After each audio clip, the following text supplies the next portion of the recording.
America इस्रायलनं इराणवरती हल्ला केला आणि त्यानंतर खरं तर सोन्याच्या आणि चांदीच्या दरात मोठी वाढ होईल असं अपेक्षित होतं. मात्र प्रत्यक्षात सोन्याच्या दरात मोठी घसरण होताना आपल्याला पाहायला मिळालेलं होतं. काल गुढीपाडव्याचा एक महत्त्वाचा सण होता.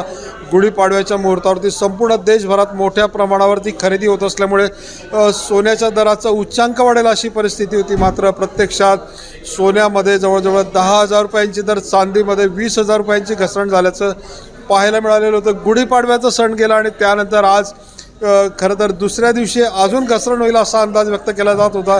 मात्र बाजारपेठ उघडल्यानंतर आज पहाटेपासूनच सोन्याच्या दरात पुन्हा एकदा 3,500 रुपयाची वाढ झालेली आहे. तर चांदीच्या दरात देखील 15,000 रुपयांची वाढ झाल्याचं पाहायला मिळतं. या सगळ्याच्या पार्श्वभूमीवरती भंगाळे गोल्डचे संचालक आहेत आकाश भंगाळे, त्यांच्याशी आपण बातचीत करणार आहोत. काय सांगाल, हे सगळं काय चाललेलं आहे? एक दिवस भाव काय असतो, दुसऱ्या दिवशी काय असतो, काल काय भाव होते आणि आज काय भाव आहे? आता सोन्यामध्ये जी मुवमेंट आहे ही खूप व्हॉलेटाईल झालं आहे. सोनं जी मुवमेंट एका वर्षात व्हायची ती एका दिवसात होते. आता काल आपण बघितलं, काल सोन्याचे भाव जवळजवळ 10,000 रुपयाने सोन्याचे भाव कमी झाले होते. पण पूर्ण हफ्ताभर सोन्याचे भाव खालती गेले.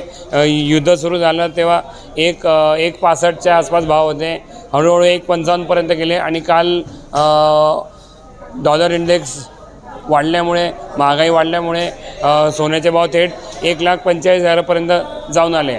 पण आता आज परत एक सोन्याची जी लेवल आहे ती एवढी खालती आल्यावर सोन्यामध्ये एक फ्रेश बाईंग झाली.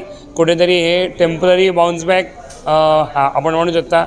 जर युद्ध असंच सुरू राहिलं तर हे सोन्याचे भाव आता हे टेम्पररी बाउन्स आहे की फ्रेश स्टार्ट आहे हे आपण सध्या सांगू शकत नाही. युद्धजन्य परिस्थितीवरती पुढील भाव डिपेंड आहे. चांदीच्या दरात काय परिस्थिती आहे? चांदीतही काल 20,000 रुपयाची घसरण होती, आज पुन्हा 15,000 रुपयाची वाढ पाहायला मिळते. हो, चांदीचे भाव तर खूप व्हॉलेटाईल झाले. 4 लाखवर चांदीचे भाव जाऊन आलेले.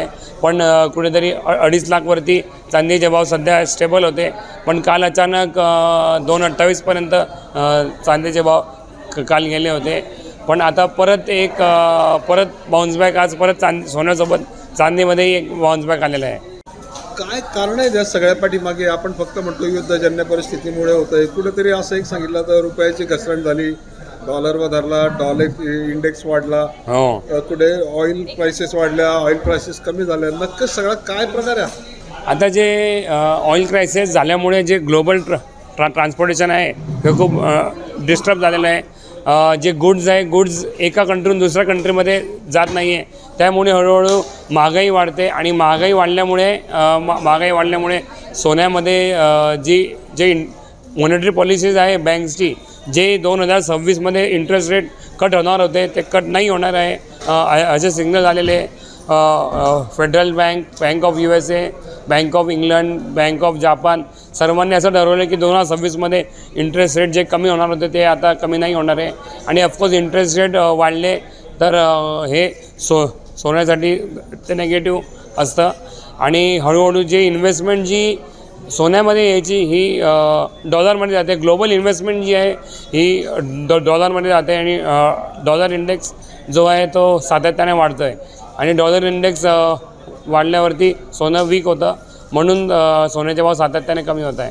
पुढच्या काळात काय चित्र राहील असं वाटतं? युद्धजन्य परिस्थिती अजून काही दिवस अशीच राहिली तर? आता युद्ध जर असंच सुरू राहिलं तर डॉलर इंडेक्स ऑफकोर्स वाढेल, महागाई वाढेल आणि त्याचा परिणाम तो मॉनिटरी पॉलिसीवरती पडला होता, तो ऑलरेडी पडलेला आहे. तर कुठेतरी आता सोन्यामध्ये एक स्टेबिलिटी याची शक्यता आहे. कारण की जे फॅक्टर्स होते सगळे ते आता नाही सारखे होत आलेले. जे इफेक्ट्स जे पडायचे होते ते ऑलरेडी पडलेले आहे. तर पुढे आपण एक सोन्याला एक चांगला सपोर्ट आता काल भेटला होता. आता येणारा पिरियड सांगेल की युद्ध जर वाढलं तर सोन्याचे भाव थोडेफार अजून एक करेक्शन येईल. पण युद्ध जर थांबलं, काही पीस ट्रीटी झाली, काही झालं तर ऑफकोर्स हे सोन्याचे भाव परत लवकरच याच वर्षी 1.70च्या वरती जायची शक्यता आहे. बरोबर. आज काय भाव आहेत सोन्याचे आणि चांदीचे? आज सोन्याचे भाव 1,38,000 रुपये, टॅक्सेस पकडून 1,52,500 रुपये. आणि चांदीचे भाव 2,46,000 रुपये, टॅक्सेस पकडून 2,54,000 रुपये. हे जे काही भाव खाली आलेले आहेत, ग्राहकांना संधी आहे म्हणजे खरेदीसाठीचे.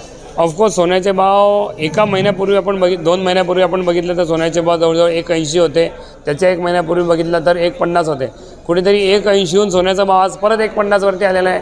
कुठेतरी ऑफकोर्स बाईंग अपॉर्च्युनिटी ग्राहकांसाठी, कारण की जे सोनं आपल्या इंडियामध्ये जे सोनं घेतात हे जास्त काळासाठी सोनं घेतात. शॉर्ट टर्म इन्व्हेस्टर कोणी नसतं आपल्या इंडियामध्ये. म्हणून हे लाँग टर्ममध्ये तर सोन्याचे भाव आज ऑफकोर्स आजच्या लेवलपेक्षा खूप हाय राहणार आहे. म्हणून ग्राहक त्याची चांगली संधी साधत आहे. काल पाडवाचा दिवस होता. काल चांगली उलाढाल झाली जळगावच्या सुवर्णनगरीमध्ये आणि येणारा पिरियड लग्नाचा सीझन आहे. ऑफकोर्स भाव आता एवढे कमी झालेले आहेत तर ग्राहकांनाही चांगली संधी आहे सोनं घ्यायची. तर हे होते सुवर्ण व्यावसायिक. त्यांनी असं म्हटलेलं आहे की युद्धजन्य परिस्थिती आहे आणि त्यामुळे खरं तर सातत्याने सोन्याच्या आणि चांदीच्या दरात भाव कमी जास्ती होताना बघायला मिळत आहेत. आगामी काळात जर युद्ध लांबलं तर कदाचित सोन्याचे दर हे कमी होऊ शकतात. मात्र मागणीचा जर विचार केला तर लगीन सराई आहे आणि जर अजून काही बदल घडले आंतरराष्ट्रीय पातळीवर तर पुन्हा एकदा सोनं उसळी देखील घेऊ शकतं, अशा प्रकारची प्रतिक्रिया त्यांनी आपल्याला दिलेली आहे. चंद्रशेखर नेवे, ABP माझा, जळगाव. ABP माझा, उघडा डोळे बघा नीट.